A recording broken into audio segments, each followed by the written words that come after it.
Praise the lord. దేవుని వాక్యములు మనల్ని ఎంతో ధైర్యపరిచేవి, బలపరిచేవిగా ఉంటాయి.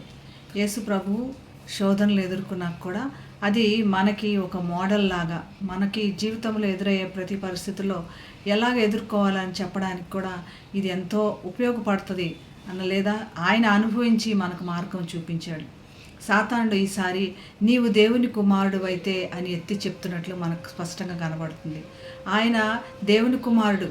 పరలోకం నుంచి ఒక శబ్దము, ఈయనే నా ప్రియ కుమారుడు, ఈయన యందు నేను ఆనందిస్తున్నానని ఒక శబ్దం రావడము, లేదా దేవుడే స్వయాన్ని చెప్పడం మనం చూస్తున్నాం.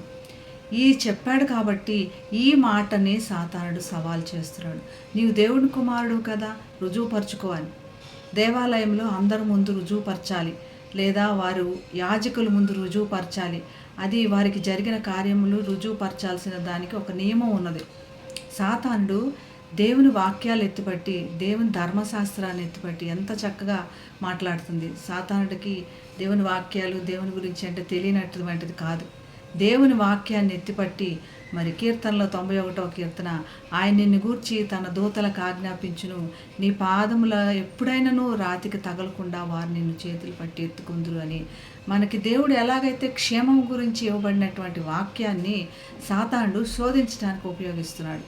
మొట్టమొదటి శోధనలో మనకి ఇవ్వబడుతున్నటువంటి పోషణ లేదా మన యొక్క జీవనాన్ని ప్రశ్నిస్తున్న సాతానుడు ఈసారి దేవుడు మనకి ఇస్తున్న సంరక్షణని ప్రశ్నించడానికి ప్రయత్నం చేస్తుంది. ఈ సమయంలో మన మీదనే తప్పు మోపి మనమే చేసేటట్లు ప్రేరేపించేటట్లుగా చేస్తుంది. నువ్వు దూకు అని సాతానుడు చెప్తుంది. యేసు ప్రభుని తోయలేదు, నువ్వు దూకు అని ప్రేరేపిస్తున్నట్లుగా మనం చూస్తుంటాం.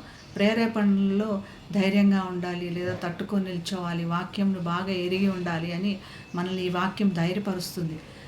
శోధనలకి ప్రేరేపించబడినప్పటికీ దేవుడి సహాయం మనతో ఉంది కాబట్టి ఎప్పుడు మరి ప్రార్థనలో, వాక్యంలో ఎదుగుతూ ఉన్నప్పుడు ఇలాంటి ప్రేరేపణలు మనం తెలుసుకోగలుగుతాము. వీటన్నిటిని దాటుకొని కూడా స్థిరంగా బలమైన ఆత్మీయ జీవితము, మరి ఈ శారీరక జీవితం జీవించడానికి దేవుడు మనందరికీ సహాయం చేయను గాక. ప్రార్థన చేసుకుందాం. మహాగణుడైన యేసయ్య, శోధనలు ప్రభా మాకు మాదిరి చూపించి వాటిలోంచి ఎలా బయటకు రావాలో మాకు నేర్పినందుకు నీకు వందనాలు ప్రభా. మరి ఇటువంటి శోధనలన్నింటినీ కూడా మమ్మల్ని ఎత్తి పట్టుకోవడానికి నీవు ఉన్నావు తండ్రి, మమ్మల్ని సంరక్షించడానికి నీవు ఉన్నావు ప్రభా. వాటిని దాటిపోవటానికి నీవు ఉన్నందుకు నీకు కృతజ్ఞతలు చెల్లిస్తూ యేసు నామములో ప్రార్థిస్తున్నాం తండ్రి. ఆమేన్. Have a blessed day. God bless you.